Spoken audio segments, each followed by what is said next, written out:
When King David was very old, he could not keep warm even when they put covers over him.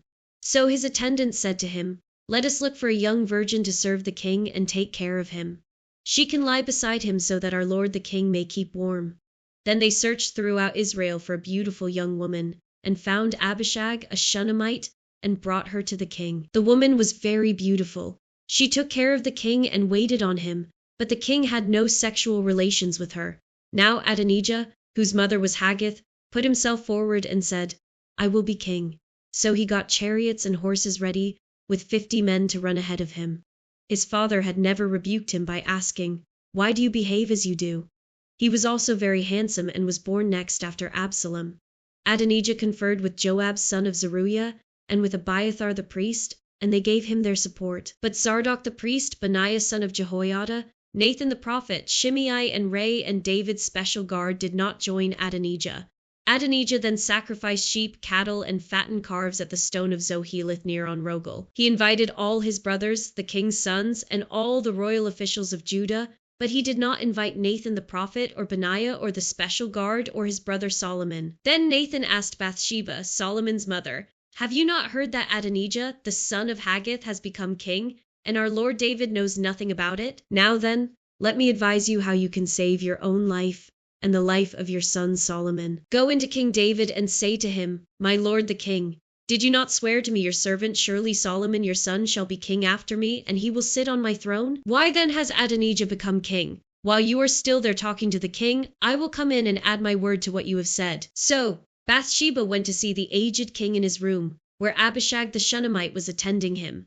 Bathsheba bowed down, prostrating herself before the king. "What is it you want?" the king asked. She said to him, "My lord, you yourself swore to me your servant by the Lord your God Solomon your son shall be king after me, and he will sit on my throne. But now Adonijah has become king, and you, my lord the king, do not know about it. He has sacrificed great numbers of cattle, fattened calves, and sheep, and has invited all the king's sons, Abiathar the priest and Joab the commander of the army, but he has not invited Solomon your servant. My lord the king, the eyes of all Israel are on you, to learn from you who will sit on the throne of my lord the king after him. Otherwise, as soon as my lord the king is laid to rest with his ancestors, I and my son Solomon will be treated as criminals."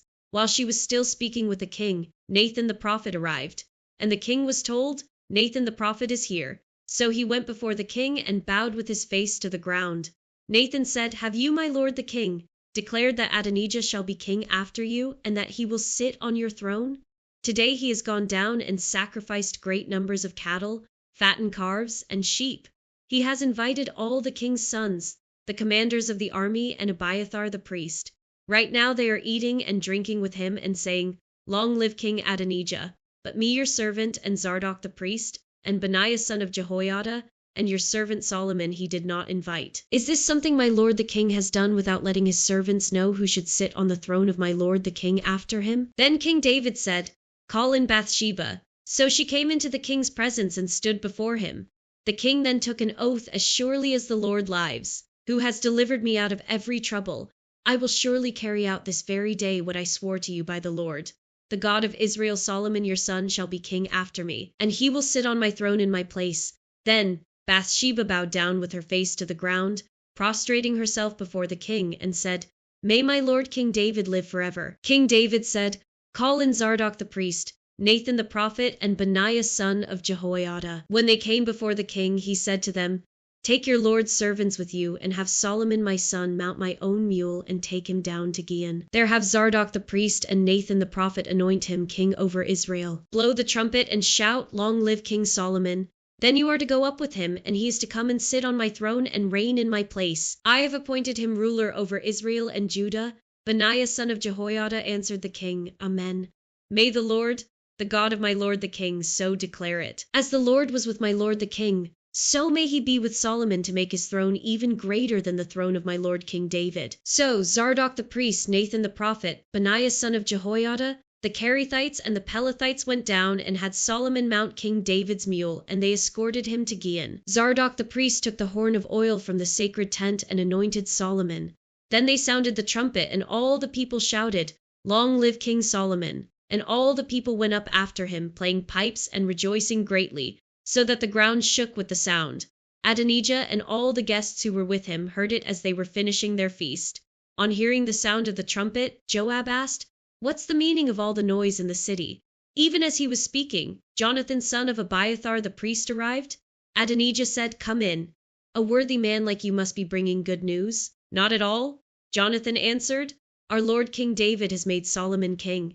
The king has sent with him Zadok the priest, Nathan the prophet, Benaiah son of Jehoiada, the Kerethites and the Pelethites, and they have put him on the king's mule. And Zadok the priest and Nathan the prophet have anointed him king at Gihon. From there they have gone up cheering, and the city resounds with it. That's the noise you hear. Moreover, Solomon has taken his seat on the royal throne. Also, the royal officials have come to congratulate our lord King David, saying, 'May your God make Solomon's name more famous than yours and his throne greater than yours.'" And the king bowed in worship on his bed and said, "Praise be to the Lord, the God of Israel, who has allowed my eyes to see a successor on my throne today." At this, all Adonijah's guests rose in alarm and dispersed. But Adonijah, in fear of Solomon, went and took hold of the horns of the altar. Then Solomon was told, "Adonijah is afraid of King Solomon and is clinging to the horns of the altar. He says, 'Let King Solomon swear to me today that he will not put his servant to death with the sword.'" Solomon replied, "If he shows himself to be worthy, not a hair of his head will fall to the ground, but if evil is found in him, he will die." Then King Solomon sent men, and they brought him down from the altar. And Adonijah came and bowed down to King Solomon, and Solomon said, "Go to your home." When the time drew near for David to die, he gave a charge to Solomon his son. "I am about to go the way of all the earth," he said. "So be strong, act like a man, and observe what the Lord your God requires. Walk in obedience to him, and keep his decrees and commands, his laws and regulations, as written in the law of Moses. Do this so that you may prosper in all you do and wherever you go, and that the Lord may keep his promise to me if your descendants watch how they live. And if they walk faithfully before me with all their heart and soul, you will never fail to have a successor on the throne of Israel. Now you yourself know what Joab son of Zeruiah did to me, what he did to the two commanders of Israel's armies, Abner son of Ner and Amasa son of Jether. He killed them, shedding their blood in peacetime as if in battle, and with that blood he stained the belt around his waist and the sandals on his feet. Deal with him according to your wisdom, but do not let his gray head go down to the grave in peace. But show kindness to the sons of Barzillai of Gilead, and let them be among those who eat at your table. They stood by me when I fled from your brother Absalom. And remember, you have with you Shimei son of Jerah, the Benjamite from Bahurim, who called down bitter curses on me the day I went to Mahanaim. When he came down to meet me at the Jordan, I swore to him by the Lord, I will not put you to death by the sword. But now, do not consider him innocent. You are a man of wisdom. You will know what to do to him. Bring his gray head down to the grave in blood." Then David rested with his ancestors and was buried in the city of David. He had reigned 40 years over Israel, 7 years in Hebron and 33 in Jerusalem. So Solomon sat on the throne of his father David, and his rule was firmly established. Now Adonijah, the son of Haggith, went to Bathsheba, Solomon's mother. Bathsheba asked him, "Do you come peacefully?" He answered, "Yes, peacefully." Then he added, "I have something to say to you." "You may say it," she replied. "As you know," he said, "the kingdom was mine. All Israel looked to me as their king, but things changed, and the kingdom has gone to my brother, for it has come to him from the Lord. Now, I have one request to make of you. Do not refuse me." "You may make it," she said. So he continued, "Please ask King Solomon he will not refuse you to give me Abishag the Shunammite as my wife." "Very well," Bathsheba replied, "I will speak to the king for you." When Bathsheba went to King Solomon to speak to him for Adonijah, the king stood up to meet her, bowed down to her, and sat down on his throne. He had a throne brought for the king's mother, and she sat down at his right hand. "I have one small request to make of you," she said. "Do not refuse me." The king replied, "Make it my mother. I will not refuse you." So she said, "Let Abishag the Shunammite be given in marriage to your brother Adonijah." King Solomon answered his mother, "Why do you request Abishag the Shunammite for Adonijah? You might as well request the kingdom for him after all. He is my older brother, yes, for him and for Abiathar the priest and Joab son of Zeruiah." Then King Solomon swore by the Lord, "May God deal with me, be it ever so severely, if Adonijah does not pay with his life for this request. And now, as surely as the Lord lives, he who has established me securely on the throne of my father David, and has founded a dynasty for me, as he promised Adonijah shall be put to death today. So King Solomon gave orders to Benaiah son of Jehoiada, and he struck down Adonijah and he died. To Abiathar the priest the king said, "Go back to your fields in Anathoth. You deserve to die, but I will not put you to death now, because you carried the ark of the sovereign Lord before my father David and shared all my father's hardships." So Solomon removed Abiathar from the priesthood of the Lord, fulfilling the word the Lord had spoken at Shiloh about the house of Eli. When the news reached Joab, who had conspired with Adonijah though not with Absalom, he fled to the tent of the Lord and took hold of the horns of the altar. King Solomon was told that Joab had fled to the tent of the Lord and was beside the altar. Then Solomon ordered Benaiah son of Jehoiada, "Go, strike him down." So Benaiah entered the tent of the Lord and said to Joab, "The king says, 'Come out.'" But he answered, "No, I will die here."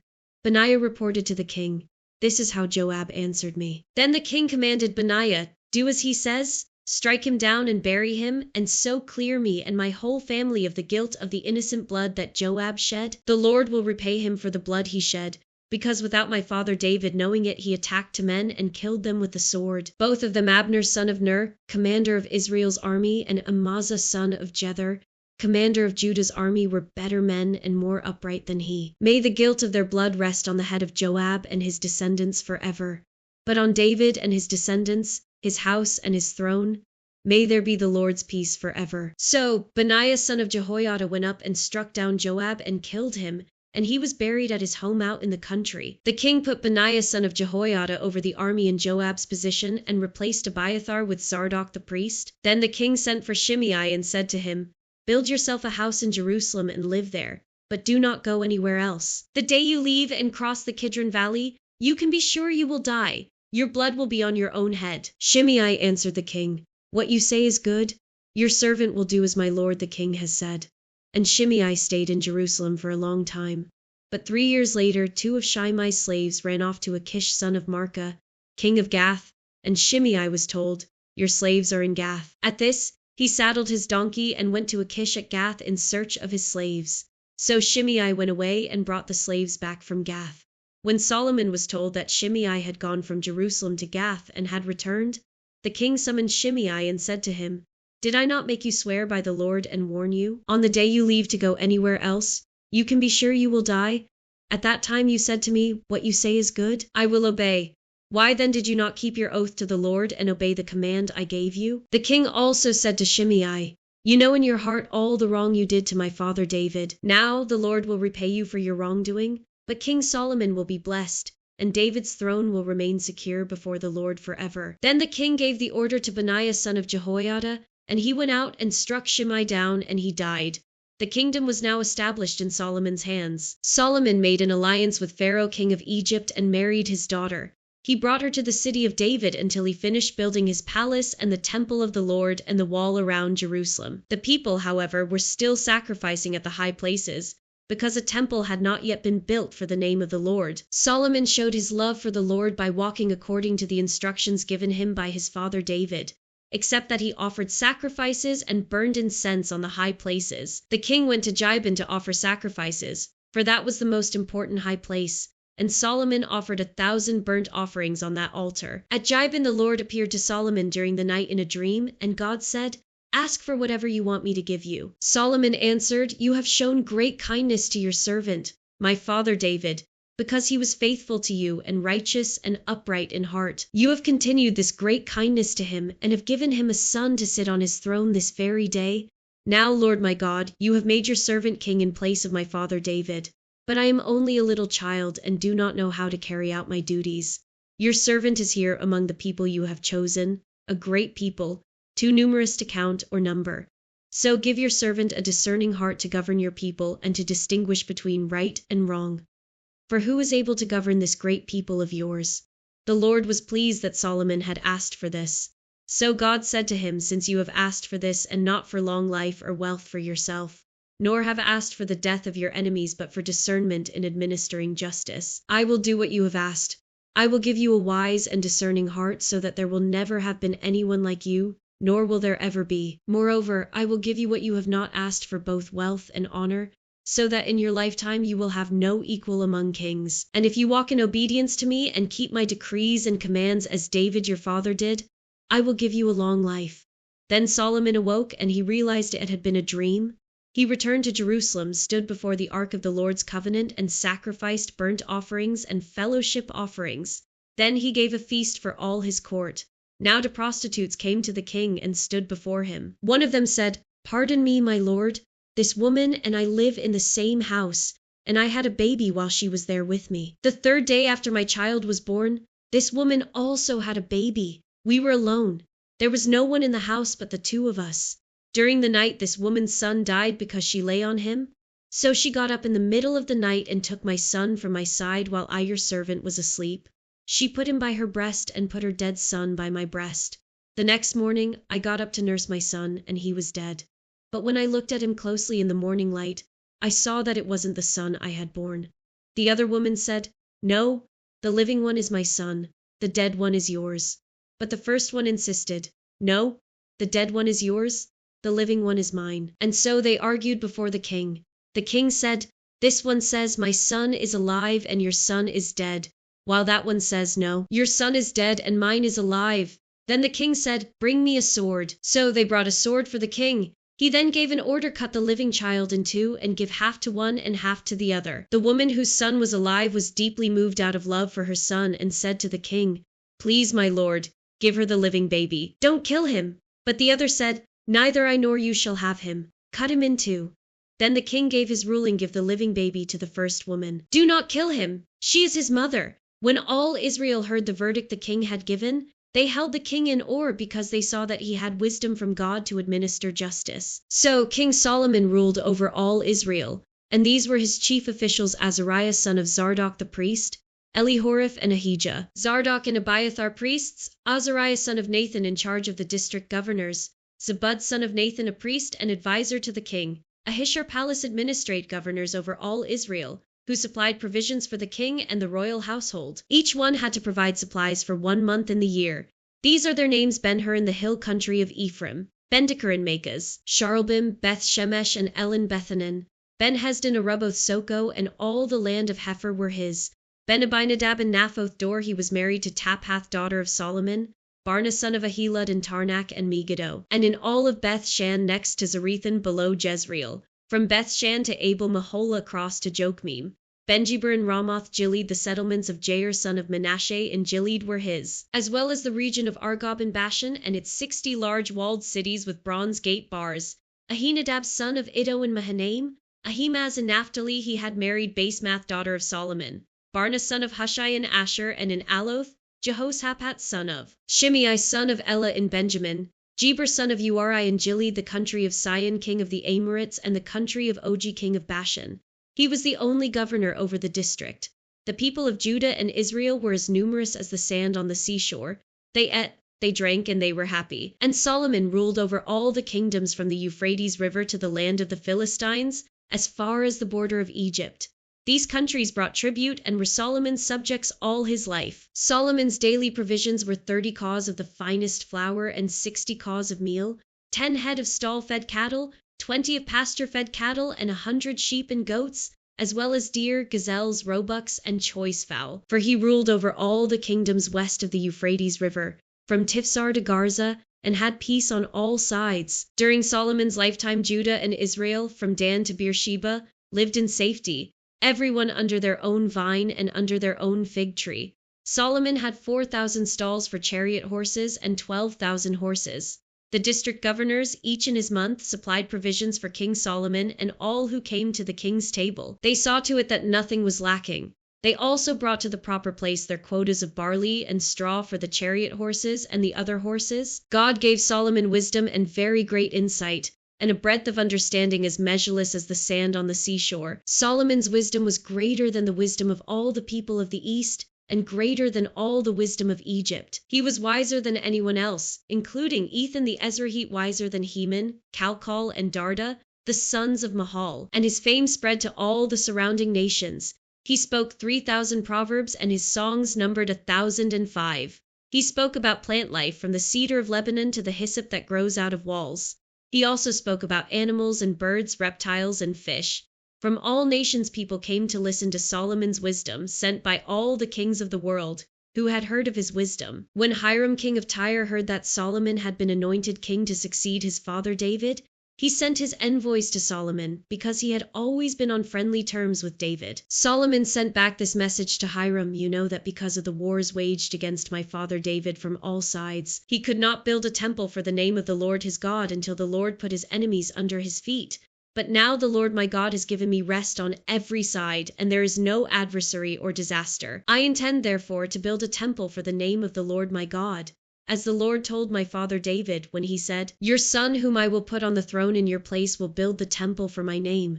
So give orders that cedars of Lebanon be cut for me. My men will work with yours, and I will pay you for your men whatever wages you set. You know that we have no one so skilled in felling timber as the Sidonians." When Hiram heard Solomon's message, he was greatly pleased and said, "Praise be to the Lord today, for he has given David a wise son to rule over this great nation." So Hiram sent word to Solomon, "I have received the message you sent me and will do all you want in providing the cedar and juniper logs. My men will haul them down from Lebanon to the Mediterranean Sea, and I will float them as rafts by sea to the place you specify. There I will separate them, and you can take them away. And you are to grant my wish by providing food for my royal household." In this way Hiram kept Solomon supplied with all the cedar and juniper logs he wanted, and Solomon gave Hiram 20,000 cahs of wheat as food for his household, in addition to 20,000 baths of pressed olive oil. Solomon continued to do this for Hiram year after year. The Lord gave Solomon wisdom, just as he had promised him.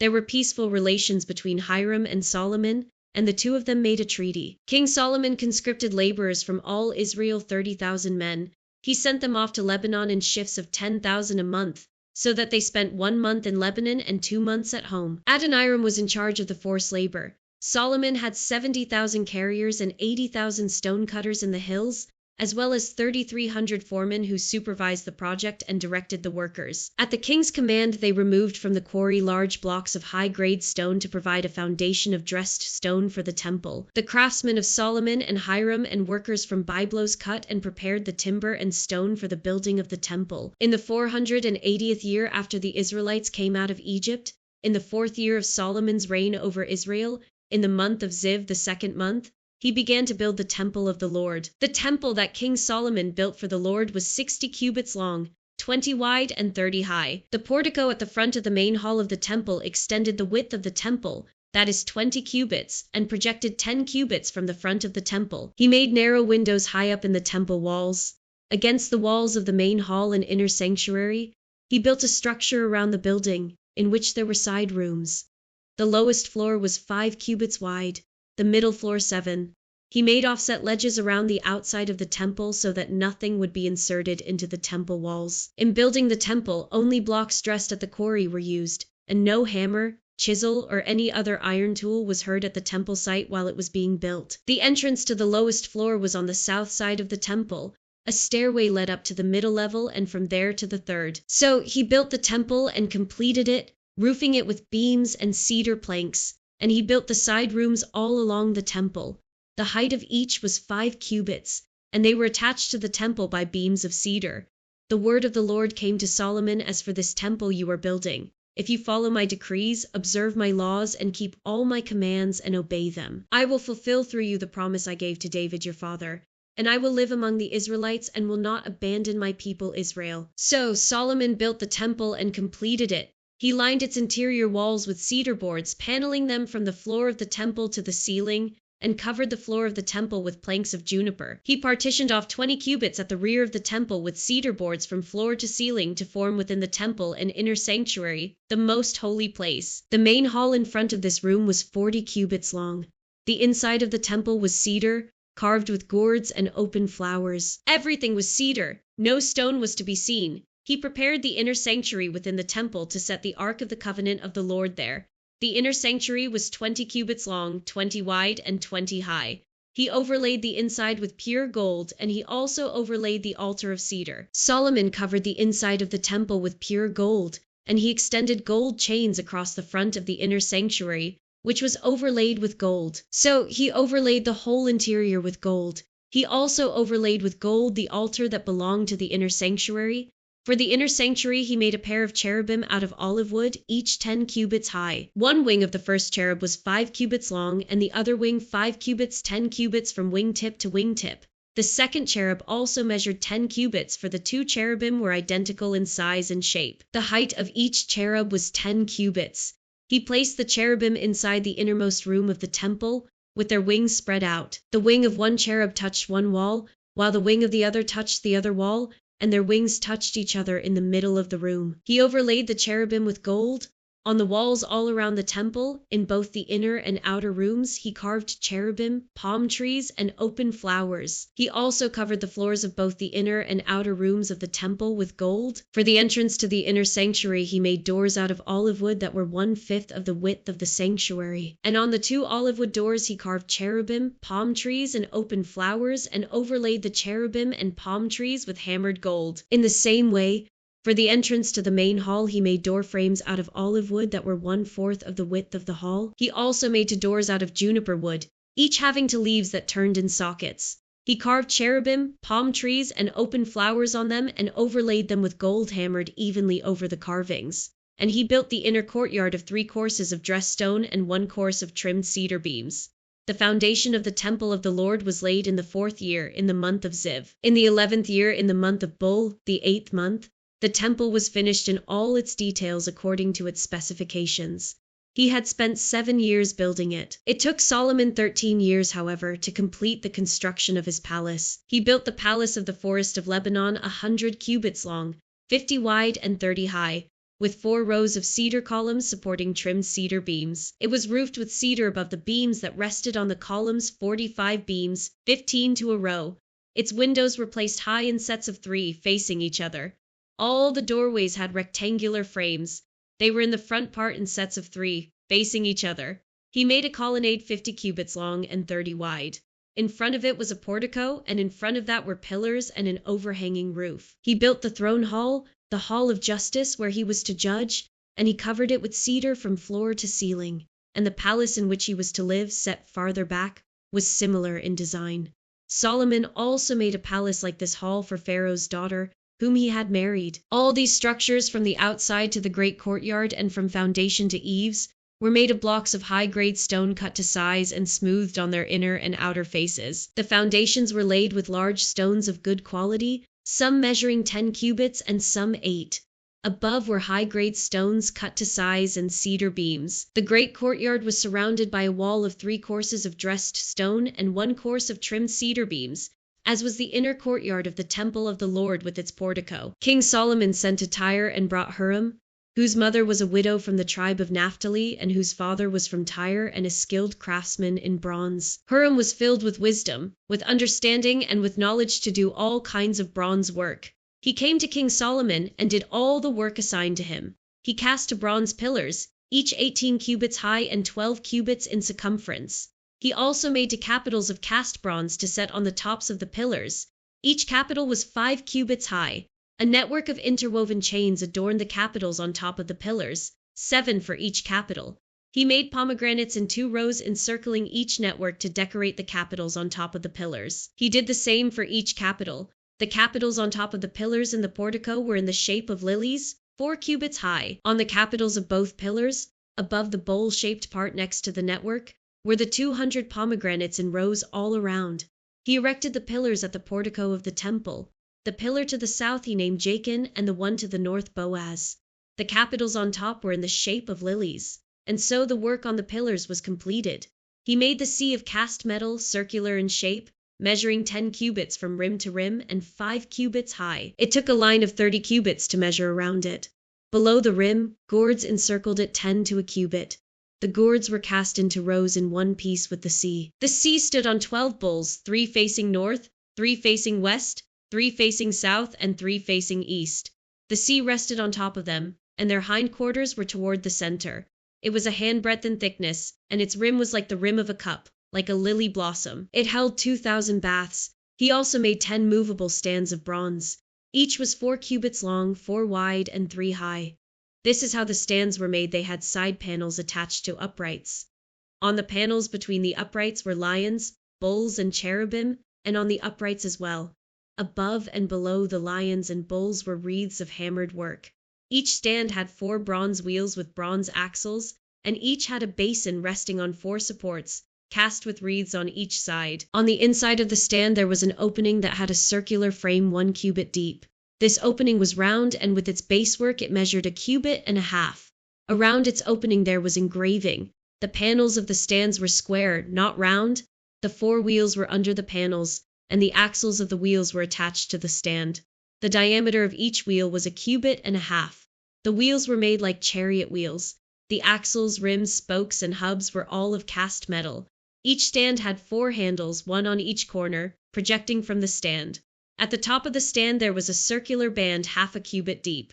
The supports and panels were attached to the top of the stand.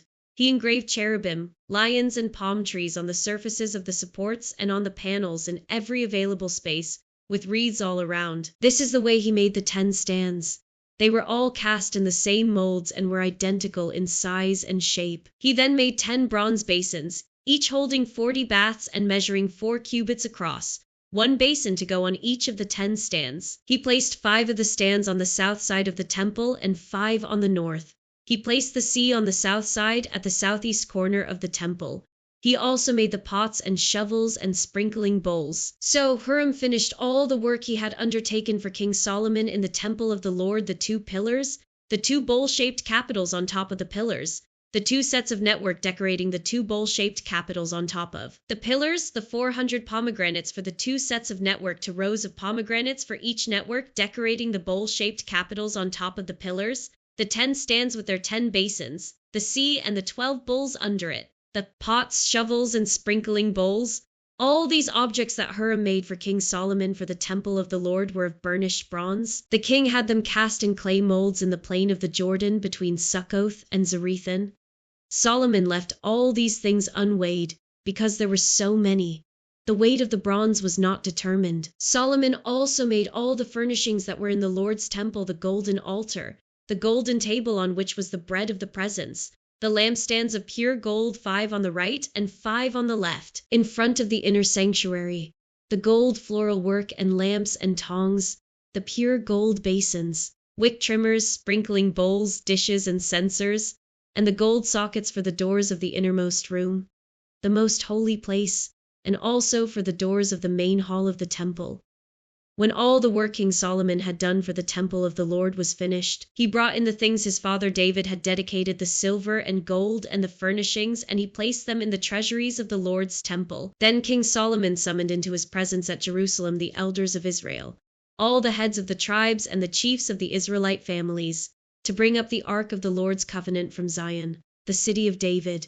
All the Israelites came together to King Solomon at the time of the festival in the month of Ethanim, the 7th month. When all the elders of Israel had arrived, the priests took up the ark, and they brought up the ark of the Lord and the tent of meeting and all the sacred furnishings in it. The priests and Levites carried them up, and King Solomon and the entire assembly of Israel that had gathered about him were before the ark, sacrificing so many sheep and cattle that they could not be recorded or counted. The priests then brought the ark of the Lord's covenant to its place in the inner sanctuary of the temple, the most holy place, and put it beneath the wings of the cherubim. The cherubim spread their wings over the place of the ark and overshadowed the ark and its carrying poles. These poles were so long that their ends could be seen from the holy place in front of the inner sanctuary, but not from outside the holy place, and they are still there today. There was nothing in the ark except the 2 stone tablets that Moses had placed in it at Horeb, where the Lord made a covenant with the Israelites after they came out of Egypt. When the priests withdrew from the holy place, the cloud filled the temple of the Lord, and the priests could not perform their service because of the cloud, for the glory of the Lord filled his temple. Then Solomon said, "The Lord has said that he would dwell in a dark cloud. I have indeed built a magnificent temple for you, a place for you to dwell forever." While the whole assembly of Israel was standing there, the king turned around and blessed them. Then he said, "Praise be to the Lord, the God of Israel, who with his own hand has fulfilled what he promised with his own mouth to my father David. For he said, since the day I brought my people Israel out of Egypt, I have not chosen a city in any tribe of Israel to have a temple built so that my name might be there, but I have chosen David to rule my people Israel. My father David had it in his heart to build a temple for the name of the Lord, the God of Israel. But the Lord said to my father David, You did well to have it in your heart to build a temple for my name. Nevertheless, you are not the one to build the temple, but your son. Your own flesh and blood, he is the one who will build the temple for my name. The Lord has kept the promise he made. I have succeeded David my father, and now I sit on the throne of Israel, just as the Lord promised, and I have built the temple for the name of the Lord, the God of Israel. I have provided a place there for the ark, in which is the covenant of the Lord that he made with our ancestors when he brought them out of Egypt. Then Solomon stood before the altar of the Lord in front of the whole assembly of Israel, spread out his hands toward heaven, and said, Lord, the God of Israel, there is no God like you in heaven above or on earth below you, who keep your covenant of love with your servants who continue wholeheartedly in your way. You have kept your promise to your servant David my father. With your mouth you have promised, and with your hand you have fulfilled it as it is today. Now, Lord, the God of Israel, keep for your servant David my father the promises you made to him when you said, You shall never fail to have a successor to sit before me on the throne of Israel, if only your descendants are careful in all they do to walk before me faithfully as you have done. And now, God of Israel, let your word that you promised your servant David my father come true. But will God really dwell on earth? The heavens, even the highest heaven, cannot contain you. How much less this temple I have built? Yet give attention to your servant's prayer and his plea for mercy, Lord my God. Hear the cry and the prayer that your servant is praying in your presence this day. May your eyes be open toward this temple night and day, this place of which you said, My name shall be there, so that you will hear the prayer your servant prays toward this place. Hear the supplication of your servant and of your people Israel when they pray toward this place. Hear from heaven, your dwelling place, and when you hear, forgive. When anyone wrongs their neighbor and is required to take an oath, and they come and swear the oath before your altar in this temple, then hear from heaven and act. Judge between your servants, condemning the guilty by bringing down on their heads what they have done, and vindicating the innocent by treating them in accordance with their innocence. When your people Israel have been defeated by an enemy because they have sinned against you, and when they turn back to you and give praise to your name, praying and making supplication to you in this temple, then hear from heaven and forgive the sin of your people Israel and bring them back to the land you gave to their ancestors. When the heavens are shut up and there is no rain because your people have sinned against you, and when they pray toward this place and give praise to your name and turn from their sin because you have afflicted them, then hear from heaven and forgive the sin of your servants, your people Israel. Teach them the right way to live and send rain on the land you gave your people for an inheritance.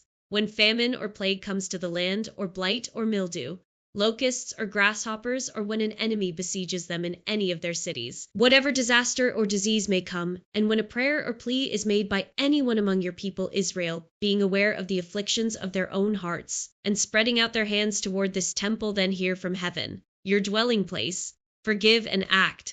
Deal with everyone according to all they do. Since you know their hearts for you alone, know every human heart, so that they will fear you all the time they live in the land you gave our ancestors. As for the foreigner who does not belong to your people Israel, but has come from a distant land because of your name, for they will hear of your great name and your mighty hand and your outstretched arm when they come and pray toward this temple, then hear from heaven, your dwelling place. Do whatever the foreigner asks of you, so that all the peoples of the earth may know your name and fear you, as do your own people Israel, and may know that this house I have built bears your name. When your people go to war against their enemies wherever you send them, and when they pray to the Lord toward the city you have chosen, and the temple I have built for your name, then hear from heaven their prayer and their plea, and uphold their cause.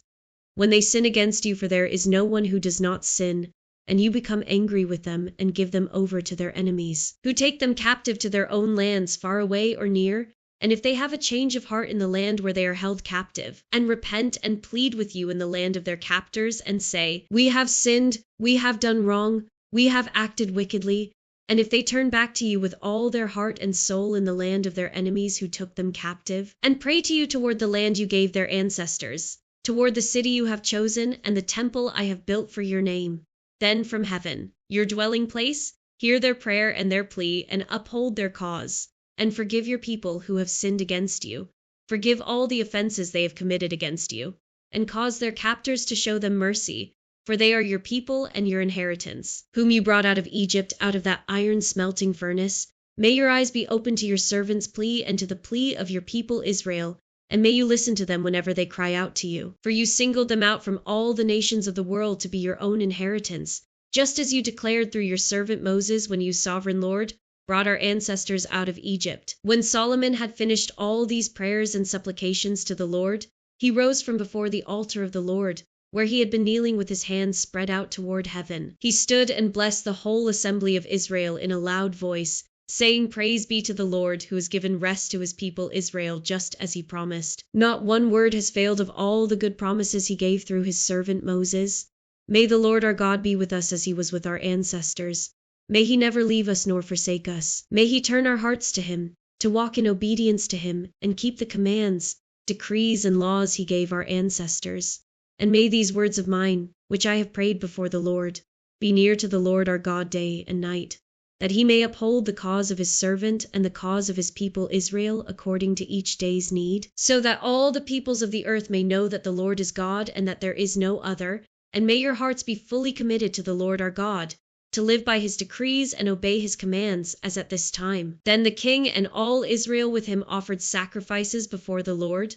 Solomon offered a sacrifice of fellowship offerings to the Lord, 22,000 cattle and 120,000 sheep and goats. So the king and all the Israelites dedicated the temple of the Lord.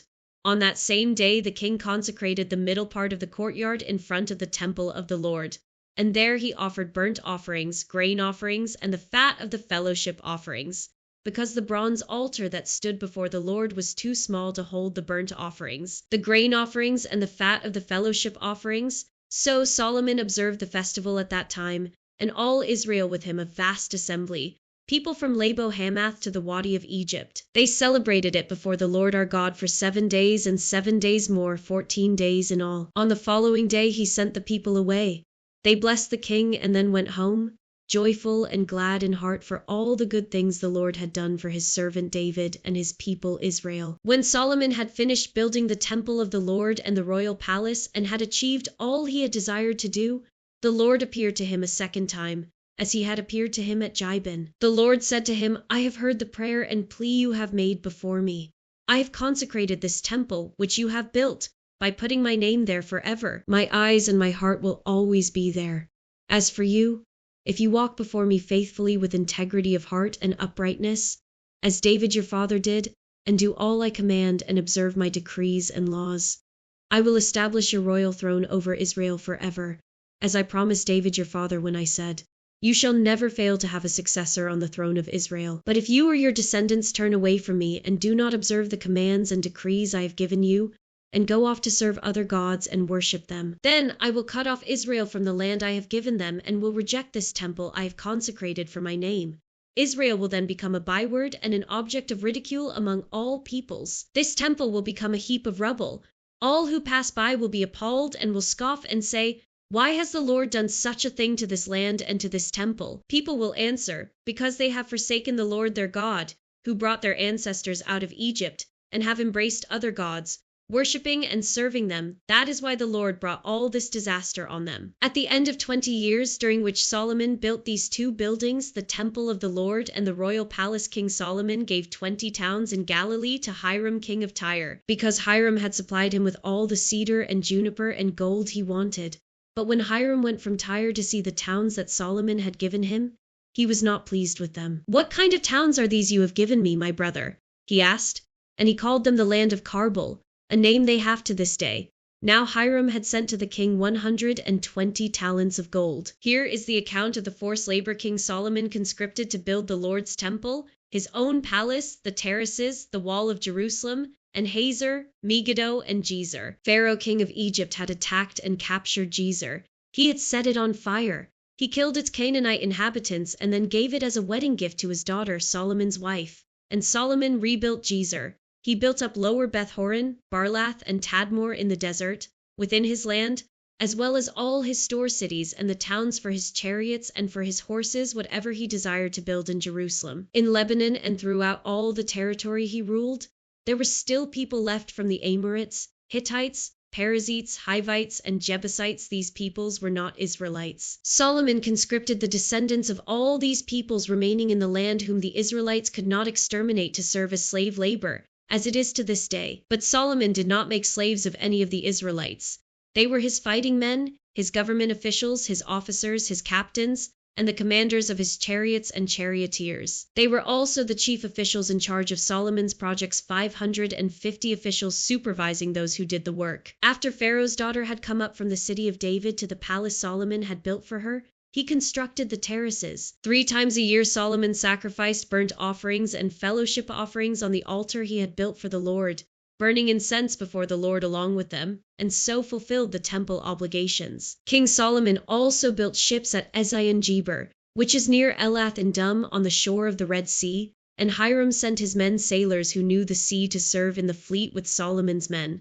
They sailed to Ophir and brought back 420 talents of gold, which they delivered to King Solomon. When the Queen of Sheba heard about the fame of Solomon and his relationship to the Lord, she came to test Solomon with hard questions. Arriving at Jerusalem with a very great caravan with camels carrying spices, large quantities of gold, and precious stones, she came to Solomon and talked with him about all that she had on her mind. Solomon answered all her questions. Nothing was too hard for the king to explain to her. When the Queen of Sheba saw all the wisdom of Solomon and the palace he had built, the food on his table, the seating of his officials, the attending servants in their robes, his cupbearers, and the burnt offerings he made at the temple of the Lord, she was overwhelmed. She said to the king, "The report I heard in my own country about your achievements and your wisdom is true. But I did not believe these things until I came and saw with my own eyes. Indeed, not even half was told me. In wisdom and wealth you have far exceeded the report I heard. How happy your people must be! How happy your officials who continually stand before you and hear your wisdom. Praise be to the Lord your God, who has delighted in you and placed you on the throne of Israel. Because of the Lord's eternal love for Israel, he has made you king to maintain justice and righteousness." And she gave the king 120 talents of gold, large quantities of spices and precious stones. Never again were so many spices brought in as those the Queen of Sheba gave to King Solomon. Hiram's ships brought gold from Ophir, and from there they brought great cargoes of almug-wood and precious stones. The king used the almug-wood to make supports for the temple of the Lord and for the royal palace, and to make harps and lyres for the musicians. So much almug-wood has never been imported or seen since that day. King Solomon gave the Queen of Sheba all she desired and asked for, besides what he had given her out of his royal bounty. Then she left and returned with her retinue to her own country. The weight of the gold that Solomon received yearly was 666 talents, not including the revenues from merchants and traders and from all the Arabian kings and the governors of the territories. King Solomon made 200 large shields of hammered gold. 600 shekels of gold went into each shield. He also made 300 small shields of hammered gold, with 3 minas of gold in each shield. The king put them in the palace of the forest of Lebanon. Then the king made a great throne covered with ivory and overlaid with fine gold. The throne had 6 steps, and its back had a rounded top. On both sides of the seat were armrests, with a lion standing beside each of them. 12 lions stood on the 6 steps, one at either end of each step. Nothing like it had ever been made for any other kingdom. All King Solomon's goblets were gold, and all the household articles in the palace of the forest of Lebanon were pure gold. Nothing was made of silver, because silver was considered of little value in Solomon's days. The king had a fleet of trading ships at sea along with the ships of Hiram. Once every 3 years it returned, carrying gold, silver, and ivory, and apes and baboons. King Solomon was greater in riches and wisdom than all the other kings of the earth. The whole world saw audience with Solomon to hear the wisdom God had put in his heart. Year after year, everyone who came brought a gift articles of silver and gold, robes, weapons, and spices, and horses and mules. Solomon accumulated chariots and horses. He had 1,400 chariots and 12,000 horses, which he kept in the chariot cities and also with him in Jerusalem. The king made silver as common in Jerusalem as stones, and cedar as plentiful as sycamore fig trees in the foothills. Solomon's horses were imported from Egypt, and from Kew the royal merchants purchased them from Kew at the current price. They imported a chariot from Egypt for 600 shekels of silver, and a horse for 150.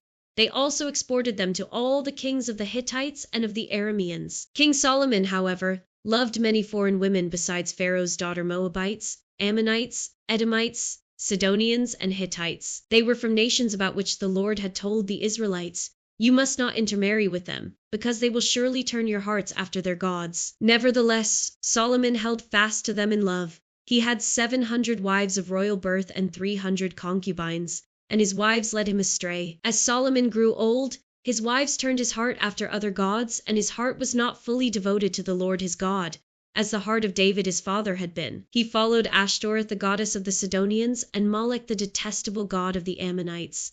So Solomon did evil in the eyes of the Lord.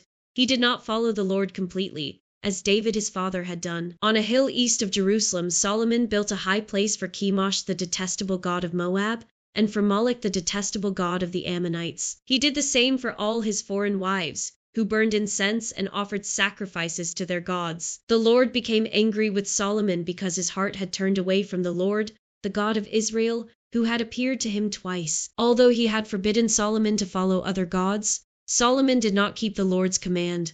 So the Lord said to Solomon, "Since this is your attitude, and you have not kept my covenant and my decrees, which I commanded you, I will most certainly tear the kingdom away from you and give it to one of your subordinates.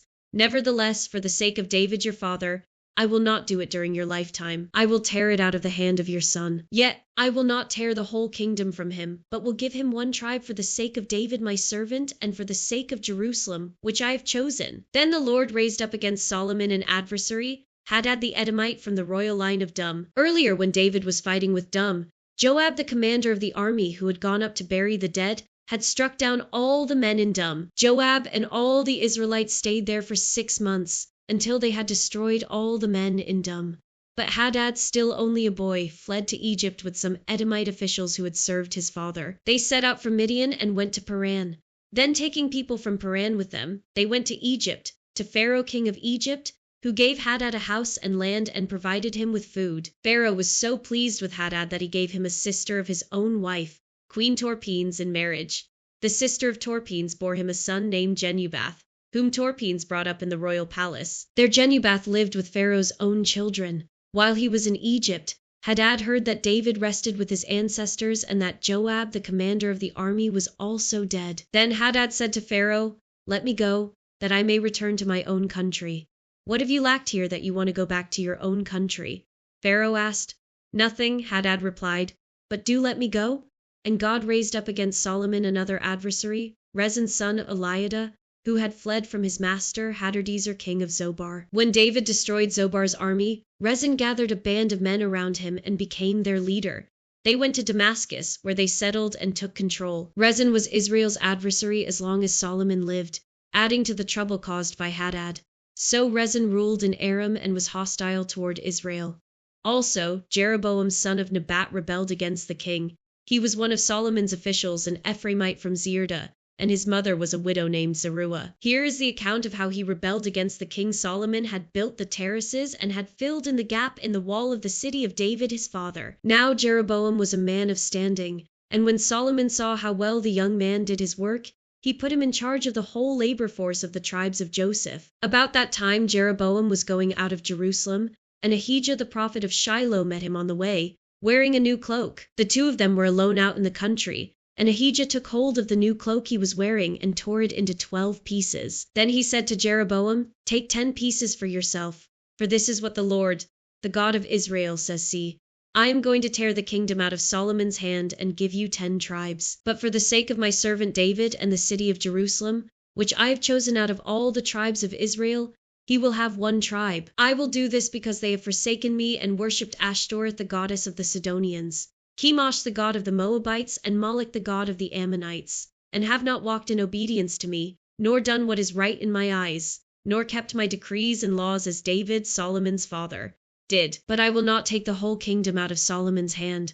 I have made him ruler all the days of his life for the sake of David my servant, whom I chose and who obeyed my commands and decrees. I will take the kingdom from his son's hands and give you 10 tribes. I will give 1 tribe to his son so that David my servant may always have a lamp before me in Jerusalem, the city where I chose to put my name. However, as for you, I will take you, and you will rule over all that your heart desires.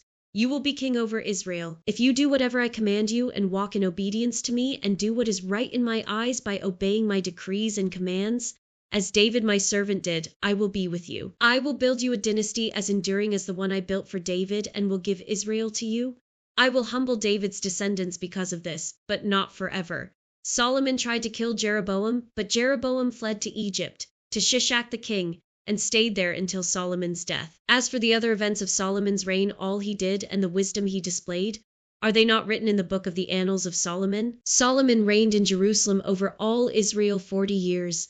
Then he rested with his ancestors and was buried in the city of David his father. And Rehoboam his son succeeded him as king. Rehoboam went to Shechem, for all Israel had gone there to make him king.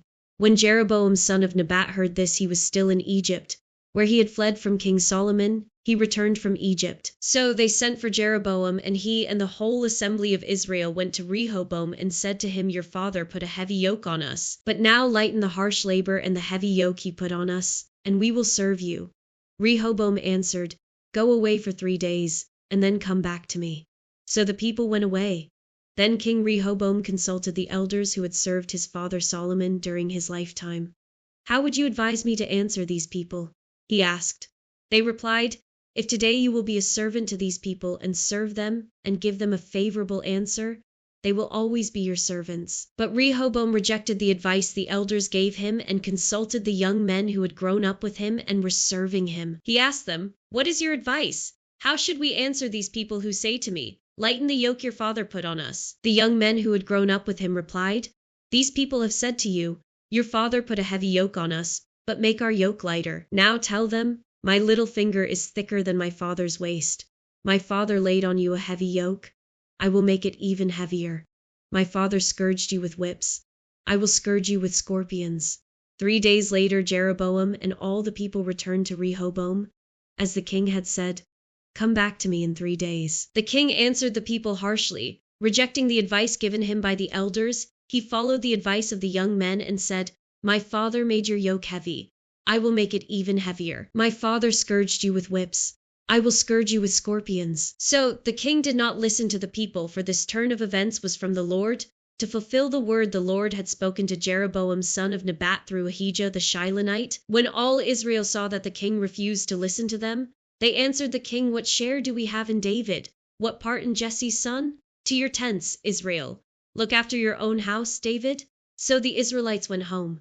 But as for the Israelites who were living in the towns of Judah, Rehoboam still ruled over them. King Rehoboam sent out Adoniram, who was in charge of forced labor, but all Israel stoned him to death. King Rehoboam, however, managed to get into his chariot and escape to Jerusalem. So Israel has been in rebellion against the house of David to this day. When all the Israelites heard that Jeroboam had returned, they sent and called him to the assembly and made him king over all Israel. Only the tribe of Judah remained loyal to the house of David. When Rehoboam arrived in Jerusalem, he mustered all Judah and the tribe of Benjamin 180,000 able young men to go to war against Israel and to regain the kingdom for Rehoboam son of Solomon. But this word of God came to Shemaiah, the man of God, say to Rehoboam son of Solomon king of Judah, to all Judah and Benjamin, and to the rest of the people, "This is what the Lord says, do not go up to fight against your brothers, the Israelites. Go home, every one of you, for this is my doing." So they obeyed the word of the Lord and went home again, as the Lord had ordered. Then Jeroboam fortified Shechem in the hill country of Ephraim and lived there. From there he went out and built up Peniel. Jeroboam thought to himself, "The kingdom will now likely revert to the house of David. If these people go up to offer sacrifices at the temple of the Lord in Jerusalem, they will again give their allegiance to their lord, Rehoboam king of Judah. They will kill me and return to King Rehoboam." After seeking advice, the king made to golden calves. He said to the people, "It is too much for you to go up to Jerusalem. Here are your gods, Israel, who brought you up out of Egypt." One he set up in Bethel, and the other in Dan. And this thing became a sin. The people came to worship the one at Bethel and went as far as Dan to worship the other. Jeroboam built shrines on high places and appointed priests from all sorts of people, even though they were not Levites. He instituted a festival on the 15th day of the 8th month, like the festival held in Judah, and offered sacrifices on the altar. This he did in Bethel, sacrificing to the calves he had made, and at Bethel he also installed priests at the high places he had made. On the 15th day of the 8th month, a month of his own choosing, he offered sacrifices on the altar he had built at Bethel. So he instituted the festival for the Israelites and went up to the altar to make offerings. By the word of the Lord, a man of God came from Judah to Bethel, as Jeroboam was standing by the altar to make an offering. By the word of the Lord he cried out against the altar, "Altar, altar!"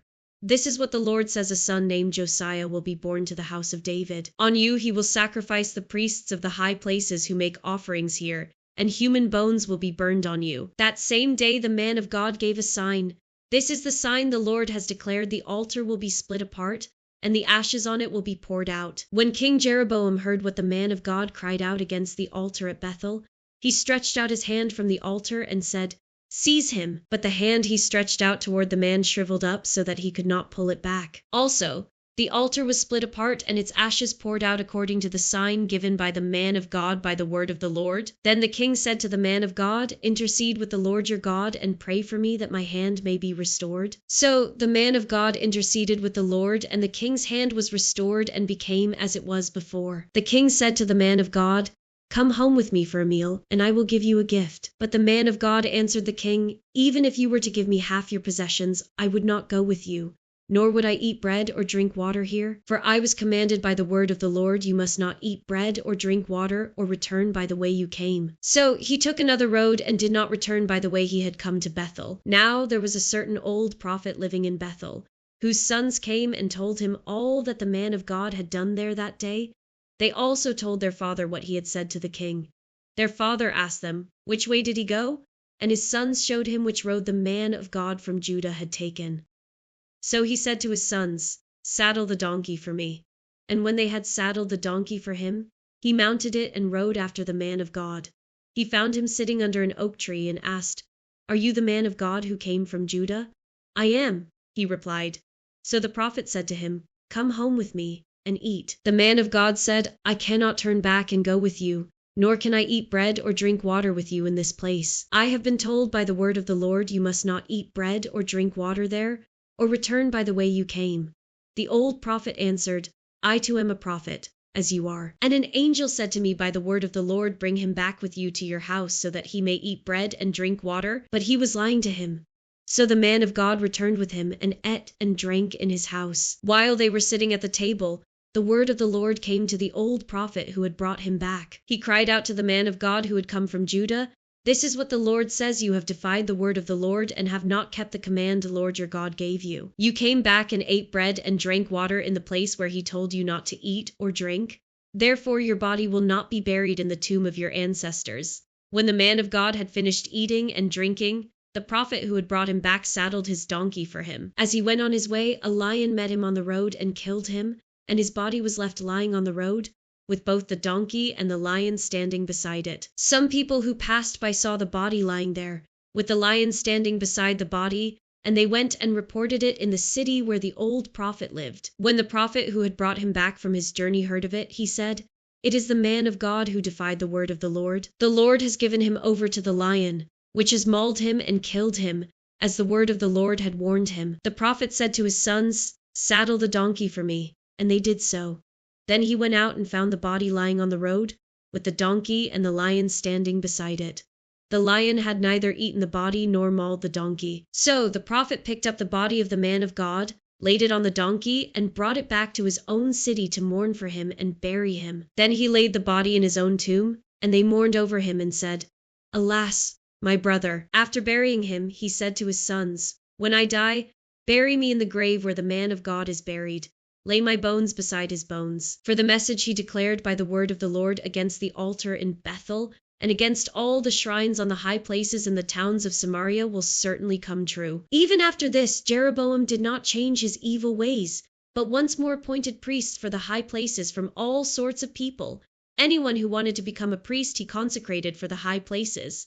This was the sin of the house of Jeroboam that led to its downfall and to its destruction from the face of the earth. At that time, Abiah son of Jeroboam became ill, and Jeroboam said to his wife, "Go, disguise yourself so you won't be recognized as the wife of Jeroboam. Then go to Shiloh. Ahijah the prophet is there, the one who told me I would be king over this people. Take 10 loaves of bread with you, some cakes, and a jar of honey, and go to him. He will tell you what will happen to the boy." So Jeroboam's wife did what he said and went to Ahijah's house in Shiloh. Now Ahijah could not see. His sight was gone because of his age. But the Lord had told Ahijah, "Jeroboam's wife is coming to ask you about her son, for he is ill, and you are to give her such and such an answer. When she arrives, she will pretend to be someone else." So when Ahijah heard the sound of her footsteps at the door, he said, "Come in, wife of Jeroboam. Why this pretense? I have been sent to you with bad news. Go, tell Jeroboam that this is what the Lord, the God of Israel, says: I raised you up from among the people and appointed you ruler over my people Israel. I tore the kingdom away from the house of David and gave it to you. But you have not been like my servant David, who kept my commands and followed me with all his heart, doing only what was right in my eyes. You have done more evil than all who lived before you. You have made for yourself other gods, idols made of metal. You have aroused my anger and turned your back on me. Because of this, I am going to bring disaster on the house of Jeroboam. I will cut off from Jeroboam every last male in Israel, slave or free. I will burn up the house of Jeroboam as one burns dung until it is all gone. Dogs will eat those belonging to Jeroboam who die in the city, and the birds will feed on those who die in the country. The Lord has spoken. As for you, go back home. When you set foot in your city, the boy will die. All Israel will mourn for him and bury him. He is the only one belonging to Jeroboam who will be buried, because he is the only one in the house of Jeroboam in whom the Lord, the God of Israel, has found anything good. The Lord will raise up for himself a king over Israel who will cut off the family of Jeroboam. Even now this is beginning to happen, and the Lord will strike Israel, so that it will be like a reed swaying in the water. He will uproot Israel from this good land that he gave to their ancestors and scatter them beyond the Euphrates River, because they aroused the Lord's anger by making Asherah poles. And he will give Israel up because of the sins Jeroboam has committed and has caused Israel to commit. Then Jeroboam's wife got up and left and went to Tirzah. As soon as she stepped over the threshold of the house, the boy died. They buried him, and all Israel mourned for him, as the Lord had said through his servant the prophet Ahijah. The other events of Jeroboam's reign, his wars and how he ruled, are written in the book of the annals of the kings of Israel. He reigned for 22 years and then rested with his ancestors. And Nadab his son succeeded him as king. Rehoboam son of Solomon was king in Judah. He was 41 years old when he became king, and he reigned 17 years in Jerusalem, the city the Lord had chosen out of all the tribes of Israel in which to put his name. His mother's name was Naamah. She was an Ammonite. Judah did evil in the eyes of the Lord. By the sins they committed, they stirred up his jealous anger more than those who were before them had done. They also set up for themselves high places, sacred stones and Asherah poles on every high hill and under every spreading tree. There were even male shrine prostitutes in the land. The people engaged in all the detestable practices of the nations the Lord had driven out before the Israelites. In the 5th year of King Rehoboam, Shishak, king of Egypt, attacked Jerusalem. He carried off the treasures of the temple of the Lord and the treasures of the royal palace. He took everything, including all the gold shields Solomon had made. So King Rehoboam made bronze shields to replace them, and assigned these to the commanders of the guard on duty at the entrance to the royal palace. Whenever the king went to the Lord's temple, the guards bore the shields, and afterward they returned them to the guard room. As for the other events of Rehoboam's reign, and all he did, are they not written in the book of the annals of the kings of Judah? There was continual warfare between Rehoboam and Jeroboam, and Rehoboam rested with his ancestors and was buried with them in the city of David. His mother's name was Naamah. She was an Ammonite, and Abiah his son succeeded him as king. In the 18th year of the reign of Jeroboam son of Nebat, Abiah became king of Judah, and he reigned in Jerusalem 3 years. His mother's name was Maacah daughter of Abishalom. He committed all the sins his father had done before him. His heart was not fully devoted to the Lord his God, as the heart of David his forefather had been. Nevertheless, for David's sake the Lord his God gave him a lamp in Jerusalem by raising up a son to succeed him, and by making Jerusalem strong. For David had done what was right in the eyes of the Lord, and had not failed to keep any of the Lord's commands all the days of his life except in the case of Uriah the Hittite. There was war between Abiah and Jeroboam throughout Abiah's lifetime.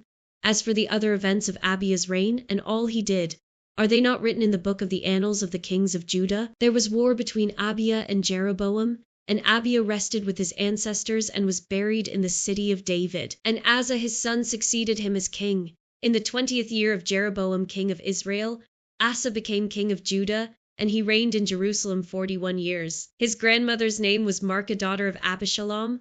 Asa did what was right in the eyes of the Lord, as his father David had done. He expelled the male shrine prostitutes from the land and got rid of all the idols his ancestors had made. He even deposed his grandmother Maacah from her position as queen mother, because she had made a repulsive image for the worship of Asherah. Asa cut it down and burned it in the Kidron Valley. Although he did not remove the high places, Asa's heart was fully committed to the Lord all his life. He brought into the temple of the Lord the silver and gold and the articles that he and his father had dedicated. There was war between Asa and Baasha king of Israel throughout their reigns. Baasha king of Israel went up against Judah and fortified Ramah to prevent anyone from leaving or entering the territory of Asa king of Judah. Asa then took all the silver and gold that was left in the treasuries of the Lord's temple and of his own palace. He entrusted it to his officials and sent them to Ben-Hadad son of Taberman, the son of Hezion, the king of Aram, who was ruling in Damascus. "Let there be a treaty between me and you," he said, "as there was between my father and your father. See, I am sending you a gift of silver and gold. Now break your treaty with Baasha king of Israel so he will withdraw from me." Ben-Hadad agreed with King Asa and sent the commanders of his forces against the towns of Israel. He conquered Ijon, Dan, Abel-Beth-Maachah, and all Kinnereth in addition to Naphtali. When Baasha heard this, he stopped building Ramah and withdrew to Tirzah. Then King Asa issued an order to all Judah. No one was exempt, and they carried away from Ramah the stones and timber Baasha had been using there. With them King Asa built up Geba in Benjamin and also Mizpar. As for all the other events of Asa's reign, all his achievements, all he did, and the cities he built, are they not written in the book of the annals of the kings of Judah? In his old age, however, his feet became diseased. Then Asa rested with his ancestors and was buried with them in the city of his father David. And Jehoshaphat his son succeeded him as king. Nadab son of Jeroboam became king of Israel in the 2nd year of Asa king of Judah, and he reigned over Israel 2 years. He did evil in the eyes of the Lord, following the ways of his father and committing the same sin his father had caused Israel to commit. Baasha son of Ahijah from the tribe of Issachar plotted against him, and he struck him down at Gibbethon, a Philistine town, while Nadab and all Israel were besieging it. Baasha killed Nadab in the 3rd year of Asa king of Judah and succeeded him as king. As soon as he began to reign, he killed Jeroboam's whole family. He did not leave Jeroboam anyone that breathed, but destroyed them all, according to the word of the Lord given through his servant Ahijah the Shilonite. This happened because of the sins Jeroboam had committed and had caused Israel to commit, and because he aroused the anger of the Lord, the God of Israel. As for the other events of Nadab's reign and all he did, are they not written in the book of the annals of the kings of Israel? There was war between Asa and Baasha king of Israel throughout their reigns. In the 3rd year of Asa king of Judah, Baasha son of Ahijah became king of all Israel in Tirzah, and he reigned 24 years. He did evil in the eyes of the Lord, following the ways of Jeroboam and committing the same sin Jeroboam had caused Israel to commit. Then the word of the Lord came to Jehu son of Hanani concerning Baasha. "I lifted you up from the dust and appointed you ruler over my people Israel. But you followed the ways of Jeroboam and caused my people Israel to sin and to arouse my anger by their sins. So I am about to wipe out Baasha and his house, and I will make your house like that of Jeroboam son of Nebat. Dogs will eat those belonging to Baasha who die in the city, and birds will feed on those who die in the country." As for the other events of Baasha's reign, what he did and his achievements, are they not written in the book of the annals of the kings of Israel? Baasha rested with his ancestors and was buried in Tirzah, and Elah his son succeeded him as king. Moreover, the word of the Lord came through the prophet Jehu son of Hanani to Baasha and his house, because of all the evil he had done in the eyes of the Lord, arousing his anger by the things he did, becoming like the house of Jeroboam, and also because he destroyed it. In the 26th year of Asa king of Judah, Elah son of Baasha became king of Israel, and he reigned in Tirzah 2 years. Zimri, one of his officials who had command of half his chariots, plotted against him. Elah was in Tirzah at the time, getting drunk in the home of Arza, the palace administrator at Tirzah. Zimri came in, struck him down, and killed him in the 27th year of Asa king of Judah. Then he succeeded him as king. As soon as he began to reign and was seated on the throne, he killed off Baasha's whole family. He did not spare a single male, whether relative or friend. So Zimri destroyed the whole family of Baasha, in accordance with the word of the Lord spoken against Baasha through the prophet Jehu, because of all the sins Baasha and his son Elah had committed and had caused Israel to commit, so that they aroused the anger of the Lord, the God of Israel, by their worthless idols. As for the other events of Elah's reign, and all he did, are they not written in the book of the annals of the kings of Israel? In the 27th year of Asa king of Judah, Zimri reigned in Tirzah 7 days. The army was encamped near Gibbethon, a Philistine town. When the Israelites in the camp heard that Zimri had plotted against the king and murdered him, they proclaimed Omri, the commander of the army, king over Israel that very day there in the camp. Then Omri and all the Israelites with him withdrew from Gibbethon and laid siege to Tirzah. When Zimri saw that the city was taken, he went into the citadel of the royal palace and set the palace on fire around him. So he died because of the sins he had committed, doing evil in the eyes of the Lord and following the ways of Jeroboam and committing the same sin Jeroboam had caused Israel to commit. As for the other events of Zimri's reign and the rebellion he carried out, are they not written in the book of the annals of the kings of Israel? Then the people of Israel were split into two factions. Half supported Tibni son of Ginath for king, and the other half supported Omri. But Omri's followers proved stronger than those of Tibni son of Ginath. So Tibni died and Omri became king. In the 31st year of Asa king of Judah, Omri became king of Israel, and he reigned 12 years, 6 of them in Tirzah. He bought the hill of Samaria from Shemer for 2 talents of silver and built a city on the hill, calling it Samaria after Shemer, the name of the former owner of the hill. But Omri did evil in the eyes of the Lord and sinned more than all those before him. He followed completely the ways of Jeroboam son of Nebat, committing the same sin Jeroboam had caused Israel to commit, so that they aroused the anger of the Lord, the God of Israel, by their worthless idols. As for the other events of Omri's reign, what he did and the things he achieved, are they not written in the book of the annals of the kings of Israel? Omri rested with his ancestors and was buried in Samaria. And Ahab his son succeeded him as king. In the 38th year of Asa king of Judah, Ahab son of Omri became king of Israel, and he reigned in Samaria over Israel 22 years. Ahab son of Omri did more evil in the eyes of the Lord than any of those before him. He not only considered it trivial to commit the sins of Jeroboam son of Nebat, but he also married Jezebel daughter of Ethbaal king of the Sidonians, and began to serve Baal and worship him. He set up an altar for Baal in the temple of Baal that he built in Samaria. Ahab also made an Asherah pole and did more to arouse the anger of the Lord, the God of Israel, than did all the kings of Israel before him.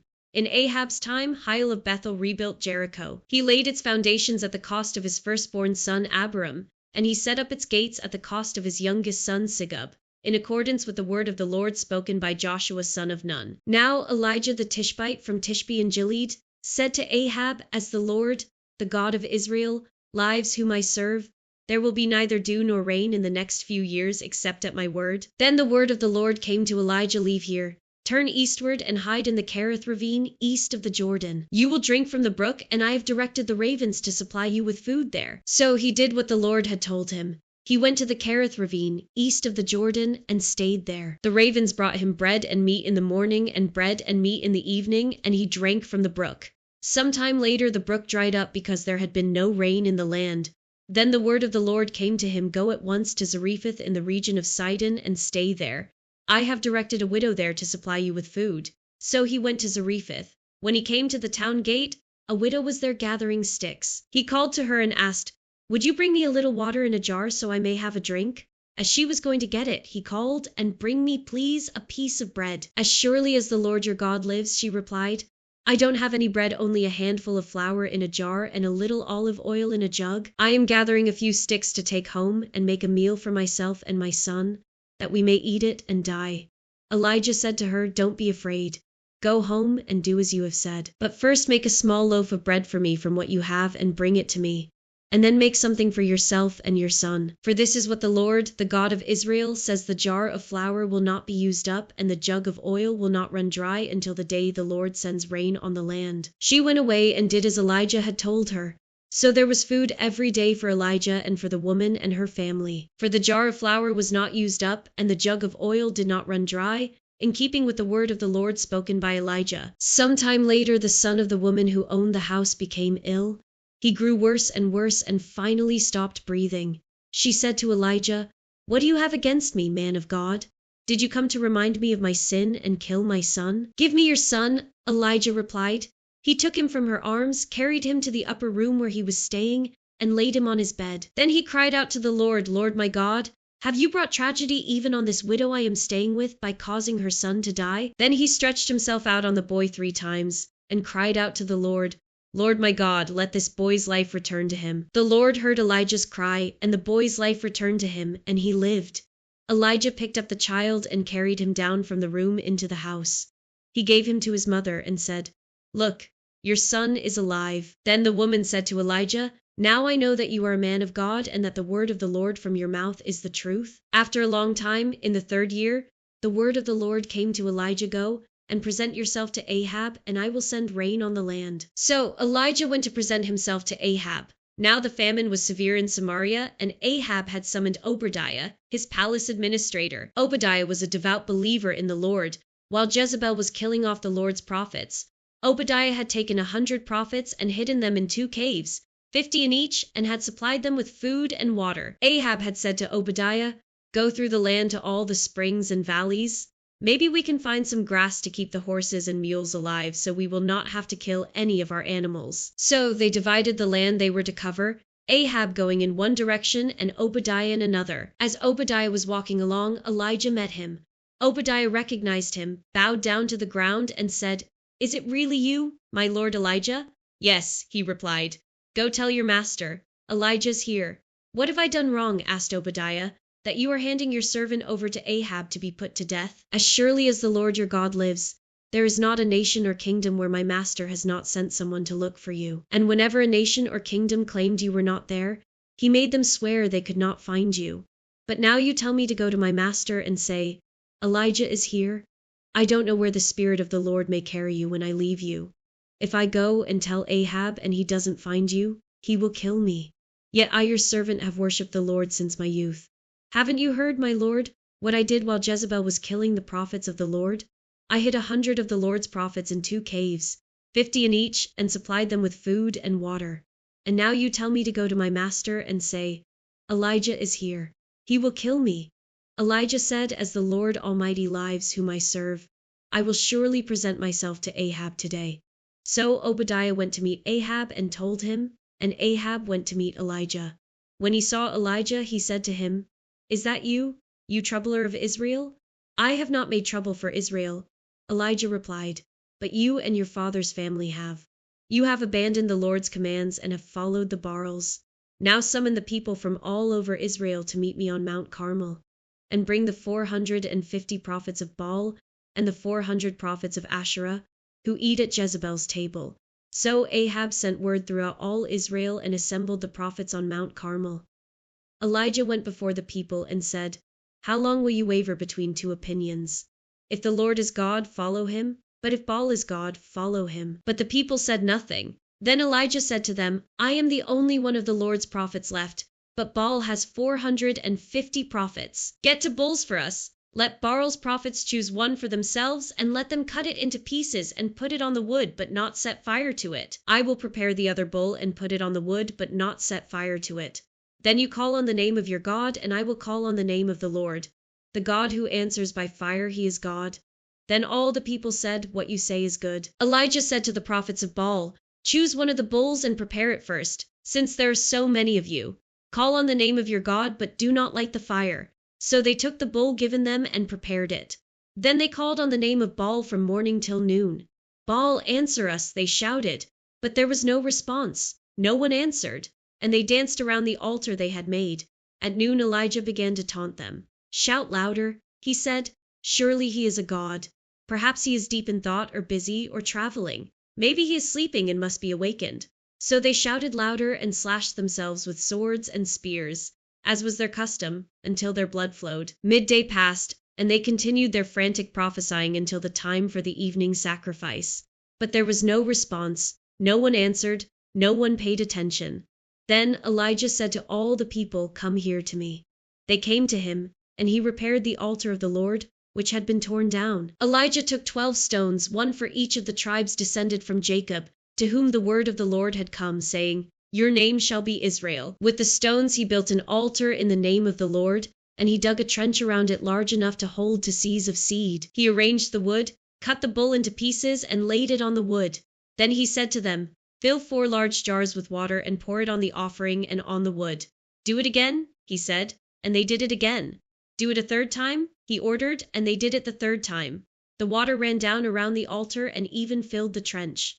At the time of sacrifice, the prophet Elijah stepped forward and prayed, "Lord, the God of Abraham, Isaac, and Israel, Let it be known today that you are God in Israel, and that I am your servant and have done all these things at your command. Answer me, Lord, answer me, so these people will know that you, Lord, are God, and that you are turning their hearts back again." Then the fire of the Lord fell and burned up the sacrifice, the wood, the stones, and the soil, and also licked up the water in the trench. When all the people saw this, they fell prostrate and cried, "The Lord, he is God! The Lord, he is God!" Then Elijah commanded them, "Seize the prophets of Baal. Don't let anyone get away." They seized them, and Elijah had them brought down to the Kizon Valley and slaughtered there. And Elijah said to Ahab, "Go eat and drink, for there is the sound of a heavy rain." So Ahab went off to eat and drink, but Elijah climbed to the top of Carmel, bent down to the ground, and put his face between his knees. "Go and look toward the sea," he told his servant. And he went up and looked. "There is nothing there," he said. 7 times Elijah said, "Go back." The 7th time the servant reported, "A cloud as small as a man's hand is rising from the sea." So Elijah said, "Go and tell Ahab, hitch up your chariot and go down before the rain stops you." Meanwhile, the sky grew black with clouds. The wind rose, a heavy rain started falling, and Ahab rode off to Jezreel. The power of the Lord came on Elijah, and tucking his cloak into his belt, he ran ahead of Ahab all the way to Jezreel. Now Ahab told Jezebel everything Elijah had done, and how he had killed all the prophets with the sword. So Jezebel sent a messenger to Elijah to say, "May the gods deal with me, be it ever so severely, if by this time tomorrow I do not make your life like that of one of them." Elijah was afraid and ran for his life. When he came to Beersheba in Judah, he left his servant there, while he himself went a day's journey into the wilderness. He came to a broom bush, sat down under it, and prayed that he might die. "I have had enough, Lord," he said. "Take my life. I am no better than my ancestors." Then he lay down under the bush and fell asleep. All at once an angel touched him and said, "Get up and eat." He looked around, and there by his head was some bread baked over hot coals and a jar of water. He ate and drank and then lay down again. The angel of the Lord came back a second time and touched him and said, "Get up and eat, for the journey is too much for you." So he got up and ate and drank. Strengthened by that food, he traveled 40 days and 40 nights until he reached Horeb, the mountain of God. There he went into a cave and spent the night. And the word of the Lord came to him, "What are you doing here, Elijah?" He replied, "I have been very zealous for the Lord God Almighty. The Israelites have rejected your covenant, torn down your altars, and put your prophets to death with the sword. I am the only one left, and now they are trying to kill me too." The Lord said, "Go out and stand on the mountain in the presence of the Lord, for the Lord is about to pass by." Then a great and powerful wind tore the mountains apart and shattered the rocks before the Lord, but the Lord was not in the wind. After the wind there was an earthquake, but the Lord was not in the earthquake.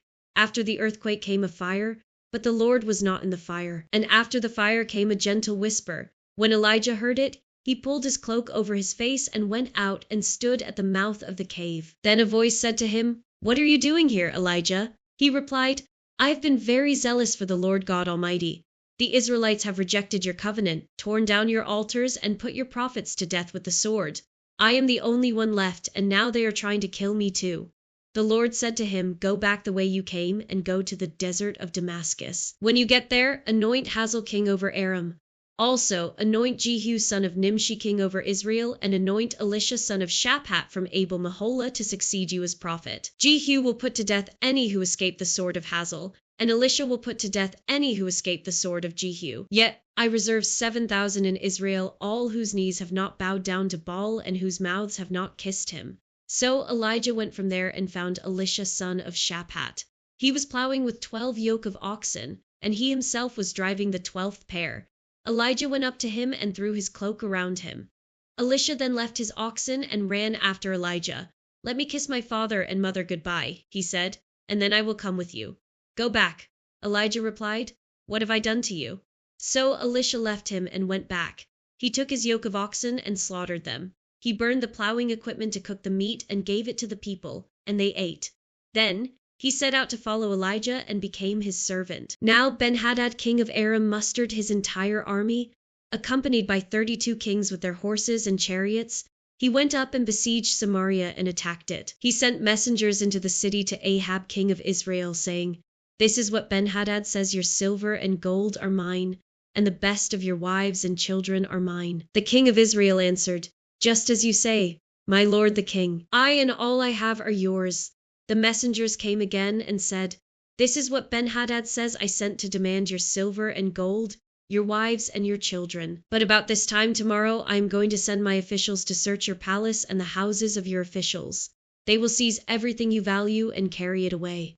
The king of Israel summoned all the elders of the land and said to them, "See how this man is looking for trouble. When he sent for my wives and my children, my silver and my gold, I did not refuse him."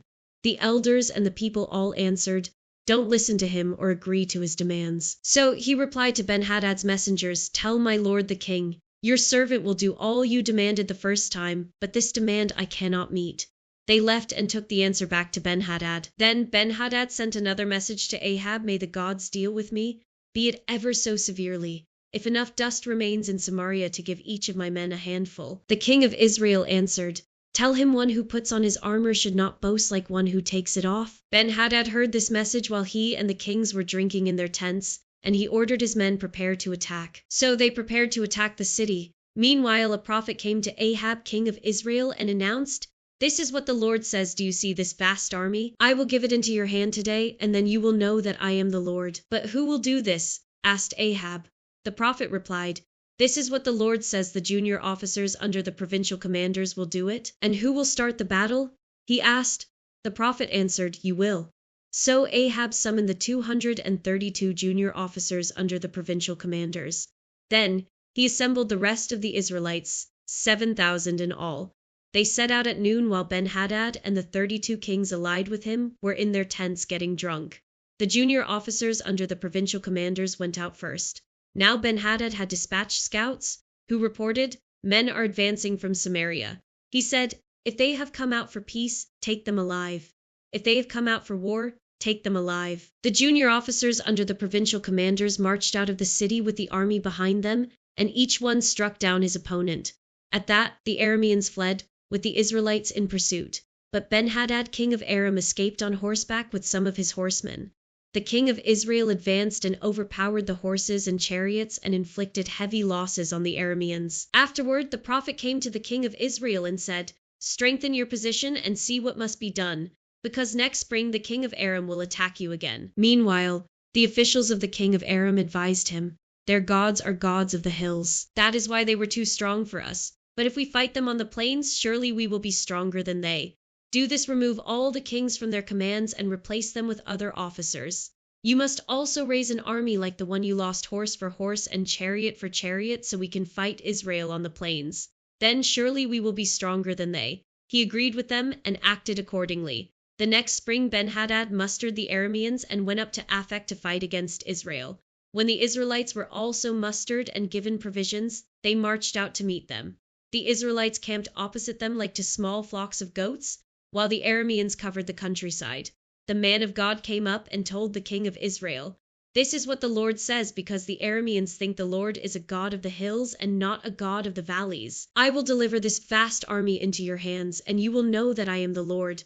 For 7 days they camped opposite each other, and on the 7th day the battle was joined. The Israelites inflicted 100,000 casualties on the Aramean foot soldiers in one day. The rest of them escaped to the city of Aphek, where the wall collapsed on 27,000 of them, and Ben-Hadad fled to the city and hid in an inner room. His officials said to him, "Look, we have heard that the kings of Israel are merciful. Let us go to the king of Israel with sackcloth around our waists and ropes around our heads. Perhaps he will spare your life." Wearing sackcloth around their waists and ropes around their heads, they went to the king of Israel and said, "Your servant Ben-Hadad says, please let me live." The king answered, "Is he still alive? He is my brother." The men took this as a good sign and were quick to pick up his word. "Yes, your brother Ben-Hadad." They said, "Go and get him," the king said. When Ben-Hadad came out, Ahab had him come up into his chariot. "I will return the cities my father took from your father," Ben-Hadad offered. "You may set up your own market areas in Damascus, as my father did in Samaria." Ahab said, "On the basis of a treaty, I will set you free." So he made a treaty with him and let him go. By the word of the Lord, one of the company of the prophets said to his companion, "Strike me with your weapon," but he refused. So the prophet said, "Because you have not obeyed the Lord, as soon as you leave me a lion will kill you." And after the man went away, a lion found him and killed him. The prophet found another man and said, "Strike me, please." So the man struck him and wounded him. Then the prophet went and stood by the road waiting for the king. He disguised himself with his headband down over his eyes. As the king passed by, the prophet called out to him, "Your servant went into the thick of the battle, and someone came to me with a captive and said, 'Guard this man. If he is missing, it will be your life for his life, or you must pay a talent of silver.' While your servant was busy here and there, the man disappeared. That is your sentence," the king of Israel said. "You have pronounced it yourself?" Then the prophet quickly removed the headband from his eyes, and the king of Israel recognized him as one of the prophets. He said to the king, "This is what the Lord says: you have set free a man I had determined should die. Therefore it is your life for his life, your people for his people." Sullen and angry, the king of Israel went to his palace in Samaria. Some time later there was an incident involving a vineyard belonging to Naboth the Jezreelite. The vineyard was in Jezreel, close to the palace of Ahab, king of Samaria. Ahab said to Naboth, "Let me have your vineyard to use for a vegetable garden, since it is close to my palace. In exchange, I will give you a better vineyard, or if you prefer, I will pay you whatever it is worth." But Naboth replied, "The Lord forbid that I should give you the inheritance of my ancestors." So Ahab went home, sullen and angry because Naboth the Jezreelite had said, "I will not give you the inheritance of my ancestors." He lay on his bed sulking and refused to eat. His wife Jezebel came in and asked him, "Why are you so sullen? Why won't you eat?" He answered her, "Because I said to Naboth the Jezreelite, 'Sell me your vineyard, or if you prefer, I will give you another vineyard in its place.' But he said, 'I will not give you my vineyard.'" Jezebel his wife said, "Is this how you act as king over Israel? Get up and eat. Cheer up. I'll get you the vineyard of Naboth the Jezreelite." So she wrote letters in Ahab's name, placed his seal on them, and sent them to the elders and nobles who lived in Naboth's city with him. In those letters she wrote, "Proclaim a day of fasting and seat Naboth in a prominent place among the people, but seat to scoundrels opposite him and have them bring charges that he has cursed both God and the king. Then take him out and stone him to death." So the elders and nobles who lived in Naboth's city did as Jezebel directed in the letters she had written to them. They proclaimed a fast and seated Naboth in a prominent place among the people. Then two scoundrels came and sat opposite him and brought charges against Naboth before the people, saying, "Naboth has cursed both God and the king." So they took him outside the city and stoned him to death. Then they sent word to Jezebel, "Naboth has been stoned to death." As soon as Jezebel heard that Naboth had been stoned to death, she said to Ahab, "Get up and take possession of the vineyard of Naboth the Jezreelite that he refused to sell you. He is no longer alive but dead." When Ahab heard that Naboth was dead, he got up and went down to take possession of Naboth's vineyard. Then the word of the Lord came to Elijah the Tishbite, "Go down to meet Ahab, king of Israel, who rules in Samaria. He is now in Naboth's vineyard, where he has gone to take possession of it. Say to him, 'This is what the Lord says: Have you not murdered a man and seized his property?' Then say to him, 'This is what the Lord says: In the place where dogs licked up Naboth's blood, dogs will lick up your blood, yes, yours.'" Ahab said to Elijah, "So you have found me, my enemy."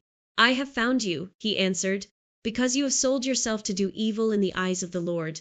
He says, "I am going to bring disaster on you.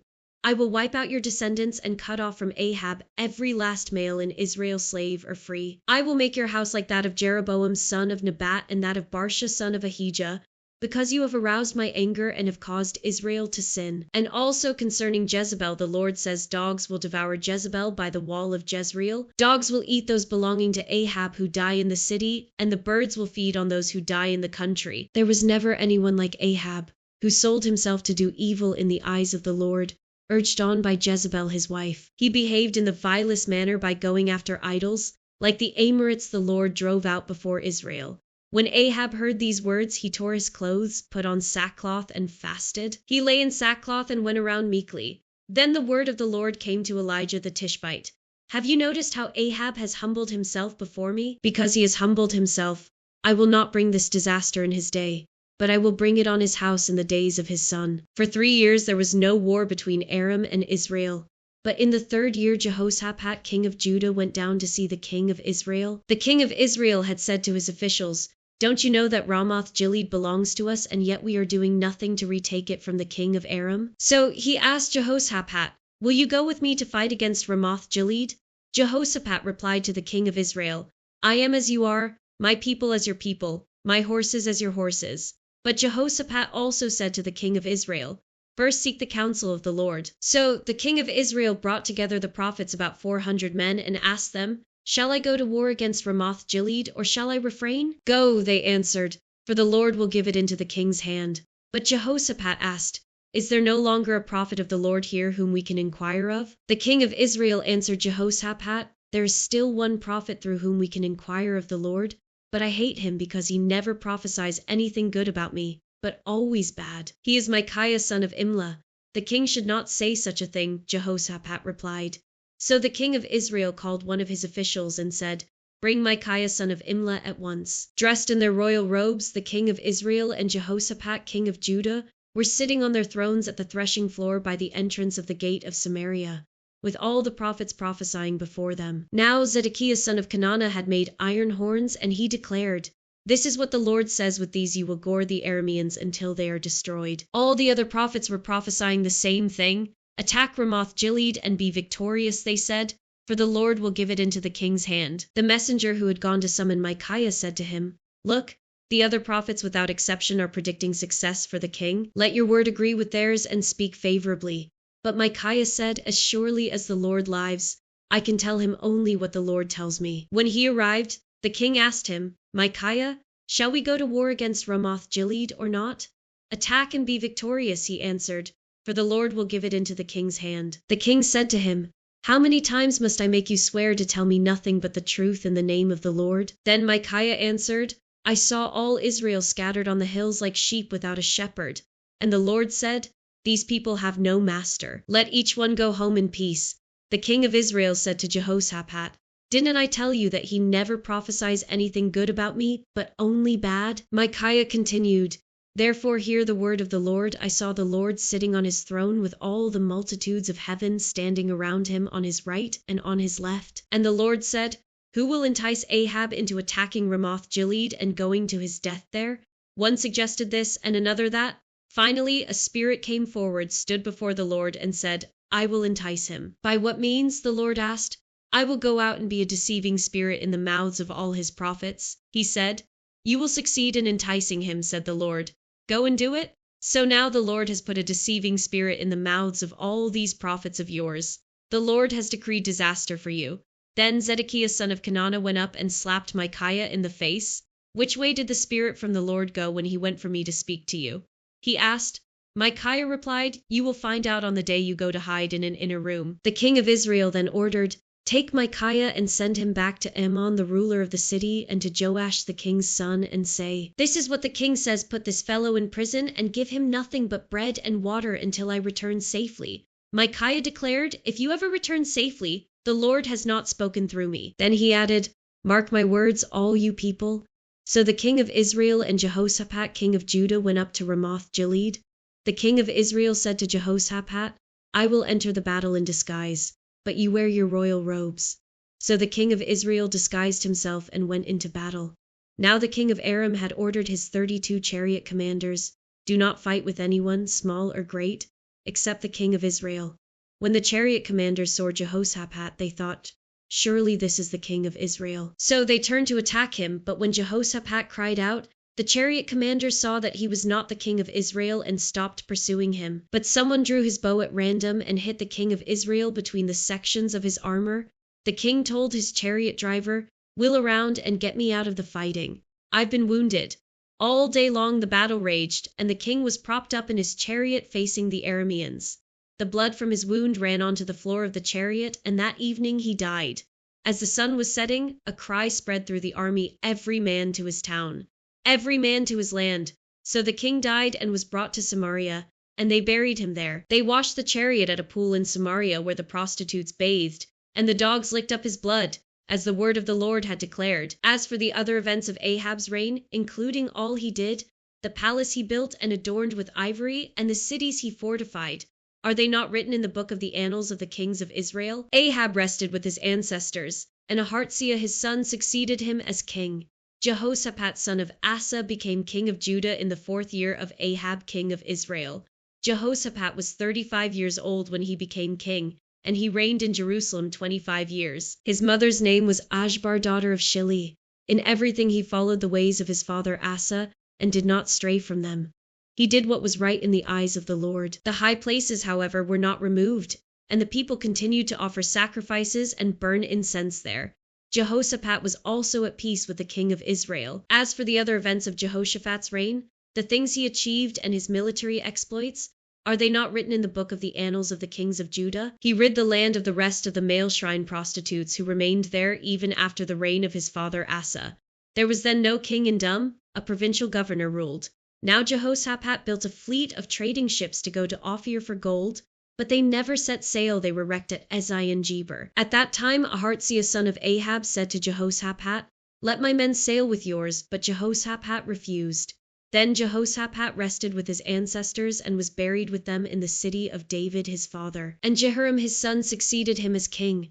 Aharziah son of Ahab became king of Israel in Samaria in the 17th year of Jehoshaphat king of Judah, and he reigned over Israel 2 years. He did evil in the eyes of the Lord because he followed the ways of his father and mother and of Jeroboam son of Nebat, who caused Israel to sin. He served and worshipped Baal and aroused the anger of the Lord, the God of Israel, just as his father had done.